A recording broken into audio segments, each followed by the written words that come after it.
Our first lecture, we were discussing about the loom. Loom is the machine where fabric or cloth is made. So this was the line diagram of loom machine. This is the actual machine. तो यहाँ आप देखोगे ये sheet है warp की और यहाँ आकर ये कपड़ा बन गया है. This is fabric. ये इसके ऊपर लिपट गया है. ये जो चीज़ है ये फैब्रिक लिपटना, ये क्लॉथ रोलर है. ये शीट है. यहाँ पर जो अलग अलग होते हैं, देखो ये शीट के लिए warp sheet. So from one side is coming warp sheet. इस तरफ से वार्प शीट आ रही है. ये शीट दो हिस्सों में बढ़ गई है, एक ऊपर दिख रहा है, एक नीचे है. यहाँ से वेफ्ट इंसर्ट हुई है फैब्रिक में, फिर उसको आगे पुश किया है, ये कपड़े के साथ लग गई है. तो शेडिंग क्या हुआ, ये शीट बनना और ये शीट बनना. इसको देखोगे. अच्छा, हम बात कर रहे थे हील्ड शाफ्ट की. ये देखो ये हील्ड शाफ्ट है. इसके अंदर ये पतली पतली हील्ड लगी हुई है और ये ऊपर ऐसे बंधी हुई है. तो हील्ड शाफ्ट जो हम बात कर रहे थे, ये हील्ड शाफ्ट थी, ये हील्ड आई थी. इसके अंदर नीचे यहाँ आई होगी, उसके अंदर से ये निकल के धागे आ रहे हैं वार्प यानी लेंथ वाइज. तो dividing of this warp sheet into two layer is called a shed. Shed मतलब शेड बनना, छाया. शेड लगाते हैं ऊपर छप्पर, तो नीचे जमीन होती है, ऊपर छप्पर लगाते हैं. तो दो हिस्से बन गए, एक ऊपर और एक नीचे. Then it is called as a shed. अब देखेंगे ये रहा. देखो ये वार्प बीम है. ये आ गया आपका यूं करके सारे आपकी शीट वार्प. एक ऊपर जा रही है, ये इसमें से पास होकर इधर आ रही है. दूसरी आगे वाले में इसमें से जा रही है, ये आ रही है. ये शेड बन गया. देखो ये शेड, ये फिर यहाँ से ये मुड़ गया यहाँ, फिर ये यहाँ से. इस शेड के बीच में से ये पिकिंग शटल जा रही है और ये धागा डलने के बाद ये वाली चीज़ है जो ये आगे पुश होएगी, ये शटल उधर निकल जाएगी. यहाँ एक बार इधर आएगी, एक बार इधर. ये इसको पुश करके यहाँ कपड़े पर ले आएगा. ये जो शाफ्ट है, और देखो ये हील्ड है, ये हील्ड शाफ्ट है और ये आई है. इसके अंदर से धागा निकल रहा है. इसे कह सकते हो ये शाफ्ट है, ये हील्ड है और ये इसकी आईज हैं. इसमें देख रहे हो तो ये हील्ड शाफ्ट है एक्चुअल में, और ये इसमें हील्ड लगी हुई है, आई इसमें नजर नहीं आ रही. तो first is type of motion. If we say it is first motion is shedding. It is dividing of the warp threads और lengthwise thread into two layers. One is below, another is up. This is a shed. Shed मतलब छाया. यहाँ कोई नीचे जमीन है, ऊपर कोई बैठा है, उसके ऊपर एक शेड है. तो ऐसे ही दो लेयर हो गई. तो shedding is dividing of warp sheet into two layers. One is above and one is below. इसके अंदर से पिक और वेफ्ट पास होगी. ओ आर और कर लेना इसे.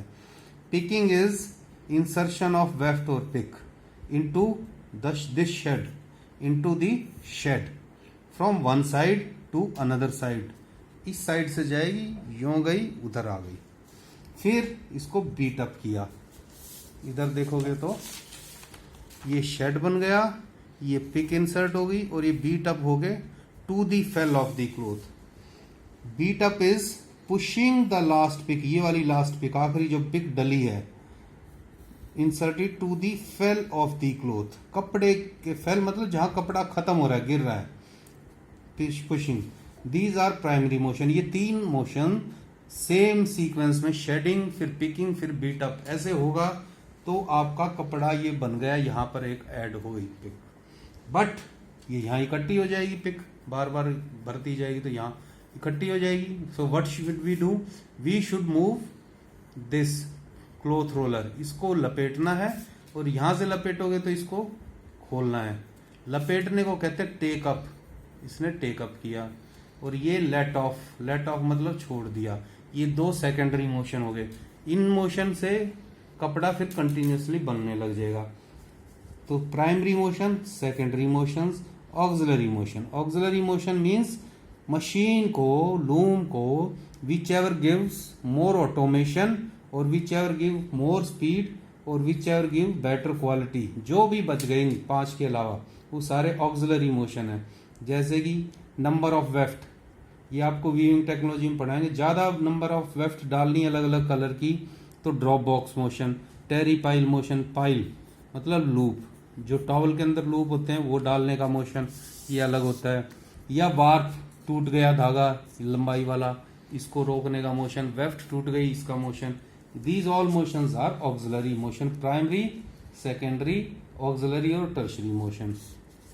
अब जो ये ऊपर हील्ड शाफ्ट उठ रही है, ये वाली हील्ड शाफ्ट थी ना जो शेड बना रही थी ऊपर उठाने के, इसके 3 चीजें हैं, मेथड हैं।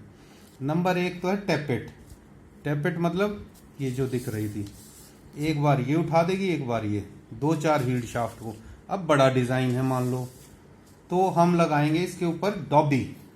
और बहुत बड़ा डिजाइन है, देखो ये डिजाइन है जैसे बहुत बड़ा, इसके लिए बहुत सारे डिजाइन हैं, तो बहुत सारे तरह के वार्प होंगे और बहुत सारे अलग अलग इसकी वर्किंग, इसका काम अलग होगा, इस वाले वार्प का अलग, इस वाले वार्प का अलग, इस वाले का अलग, सबका अलग अलग होगा।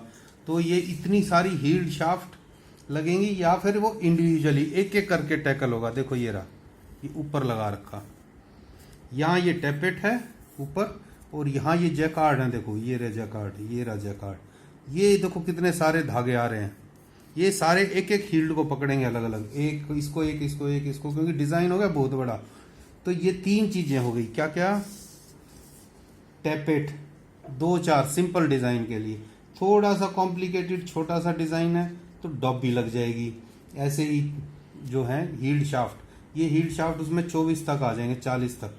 और जैकार्ड बहुत बड़े डिजाइन के लिए ये शेडिंग करेंगे, तीनों में से एक चीज लगी होगी शेडिंग के लिए, ऊपर चलाने के लिए। और ये डिजाइन डालेंगे, यही डिजाइन कौन सा डलना है कौन सा नहीं डलना, this is what is taught in fabric structure, यानी फैब्रिक का स्ट्रक्चर कैसे बनना है। अब ये तो हो गया शेडिंग के हिसाब से, 3 तरह की शेडिंग होगी। ऐसे 2 तरह की पिकिंग हो गई। पिकिंग शटल से हो गई, पुराने टाइम में शटल होती थी बड़ी, उससे करी, ठीक है, हैंडलूम में या पावर लूम में या ऑटोमेटिक। लेकिन शटल होती थी 200 ग्राम की, उसमें पर्न लगती थी, पर्न होती थी 50 ग्राम की। ये देखो ये पर्न रखी हुई, ये बिल्कुल पतली सी, इतना धागा आता था, इसके ऊपर भारी सी शटल, वो हैवी हो जाती थी बहुत ज्यादा। इसीलिए फिर शटल लेस लूम्स आए, भाई बिना शटल के सिर्फ धागा चलाना। रेपियर, हवा से धागा चलाना, पानी से धागा चलाना। पानी से चलेगा, इंसर्ट होगा वहां जैसे कि पॉलिस्टर जो पानी ना सोखे, बाकी जगह एयर जेट लूम्स चलेंगे। तो एयर जेट ज्यादा चलते हैं क्योंकि मैक्सिमम नंबर ऑफ यार्न या धागे या कपड़े पानी चूसते हैं जो हम पहनते हैं, इसलिए वाटर जेट लूम्स चलते हैं कम। तो ये बेसिक सी चीज है, ये वीविंग टेक्नोलॉजी में ज्यादा बताई जाएगी आपको एलोबरेट करके। बेसिक ये है कि कोई प्राइमरी क्वेश्चन आ जाए तो यहाँ रिवीजन के लिए है।